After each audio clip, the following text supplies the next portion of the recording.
Halo semuanya dan selamat datang. Pernah kepikiran nggak sih soal salah satu pertanyaan paling klasik di dunia fiksi ilmiah? Kenapa kita nggak bisa gitu aja tancap gas pesawat luar angkasa sampai ngelewatin kecepatan cahaya? Oke, yuk kita bedah bareng-bareng karena jawabannya itu ada di fisika dunia nyata dan ini seru banget. Yap, di film, para jagoan bisa loncat dari satu galaksi ke galaksi lain cuma dalam sekejap. Tapi di sini, di alam semesta kita yang asli, ada aturan yang ketat banget. Pertanyaannya, kenapa aturan itu ada? Emangnya apa sih yang bikin cahaya itu begitu spesial? Pertama-tama, kita semua harus ngaku. Mimpi soal perjalanan super cepat ini tuh udah jadi bagian dari budaya kita kan? Nah, dari mimpi inilah kita akan mulai penjelajahan kita. Kita semua pasti kebayang adegannya, bintang-bintang yang kelihatan kayak garis-garis cahaya panjang dari jendela kokpit. Konsep ini udah mendarah daging banget sampai rasanya kayak mungkin aja kejadian. Tapi kenyataannya jauh lebih rumit dari itu.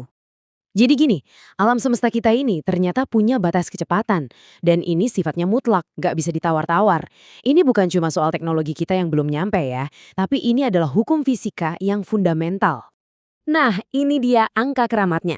299.792.458 meter per detik.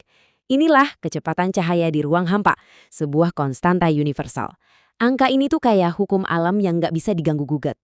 Biar kebayang seberapa cepatnya angka tadi, coba deh bayangin ini. Dalam waktu yang kamu butuhin buat kedip mata, cahaya bisa ngelilingin seluruh planet kita. Lebih dari 7 kali. Gila, cepet banget kan?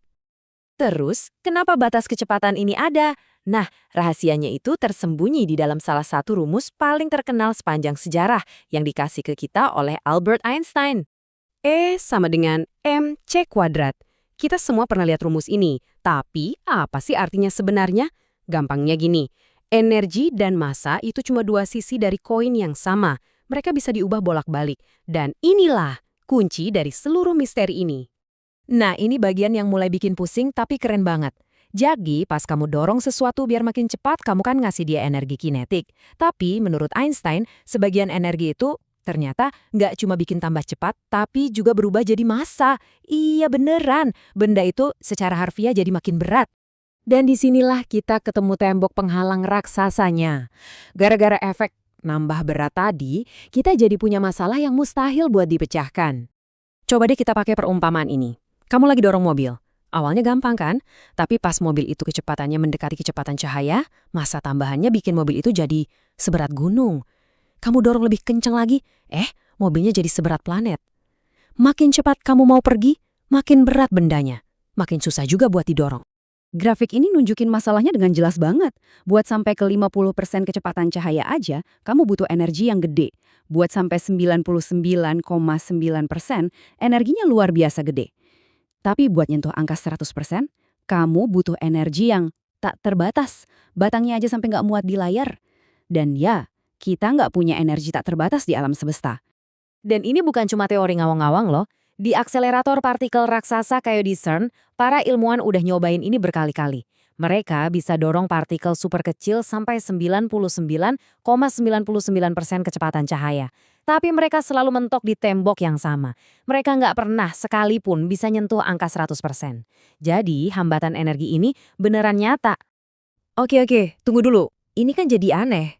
Kalau semua yang punya massa nggak bisa secepat cahaya, lah terus cahayanya sendiri gimana dong? Kok dia bisa? Nah, ini dia pengecualiannya. Jawabannya ada di satu partikel yang namanya foton.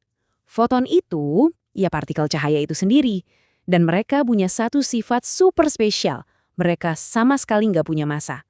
Nol, kosong, nggak ada isinya. Nah, ini dia perbandingan kuncinya. Pesawat luar angkasa, dia punya massa. Jadi makin cepat dia gerak, makin berat dia jadinya. Dan akhirnya kejebak di masalah energi tak terbatas tadi. Di sisi lain, foton, dia nggak punya massa sama sekali. Nggak ada yang bisa nambah berat. Karena dia nggak punya beban, ya dia bisa langsung melesat dengan kecepatan penuh dari sananya. Nggak ada yang nahan. Jadi, intinya cuma satu. Punya massa, itulah yang menciptakan batas kecepatan di alam semesta kita. Karena foton nggak punya massa, ya batas kecepatan itu nggak berlaku buat dia. Dia bebas melaju dengan kecepatan tertinggi di jagat raya.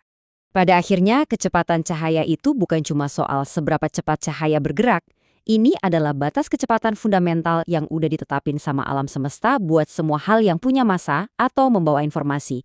Ini adalah aturan mainnya. Nah, ini ninggalin kita dengan satu pertanyaan terakhir yang bikin mikir.